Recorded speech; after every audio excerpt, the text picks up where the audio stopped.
আমি এখন আছি দমদম মেট্রো স্টেশন। আপনারা অনেক লাইনে না দাঁড়িয়ে বাস এখান থেকে জাস্ট কয়েকটা সেকেন্ডে বা কয়েকটা মিনিটের মধ্যে খুব সুন্দরভাবে টিকিট করতে পারবেন। কিভাবে? এই যে দেখুন বাই টোকেন রয়েছে, এ করো বাই টোকেন। এবার আপনি যেই স্টেশনে যাবেন এখানে সার্চ করতে পারেন। তো আমি নেক্সট স্টেশন যাবো বেলগাছিয়া, এই যে বেলগাছিয়া। ইউপিআই এর মাধ্যমে করবেন, বাই ক্যাশ দিলে বাই ক্যাশ, বাই ক্যাশটা এখান দিয়ে দিয়ে দেবেন, জাস্ট ট্রেনে চলে যাবে। আর ইউপিআই হলে জাস্ট ফোনপের মাধ্যমে, গুগল পে যেটাই হোক, স্ক্যান করবেন।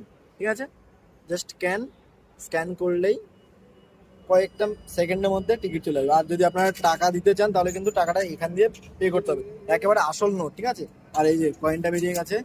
এবার আপনারা যদি কয়েনের মাধ্যমে চান তাহলে কিন্তু কয়েনটা এখানে পুশ করবেন। ঠিক আছে, ব্যাস সব কিছু দেখিয়ে দিলাম। আর এই হচ্ছে মেট্রো স্টেশন, জাস্ট একদম অল্প সময়ে টিকিটটা করে আপনারা খুব সুন্দরভাবে চলে যেতে পারেন। এবার এই যে কয়েনটা রয়েছে, জাস্ট এই যে এইভাবে ধরবেন, খুলে গেল। এই যে উপরে উপরে উপরে, ব্যাস, গুড। আর এই যে মেট্রো একটা বেরিয়ে গেল, জাস্ট মিস করলাম।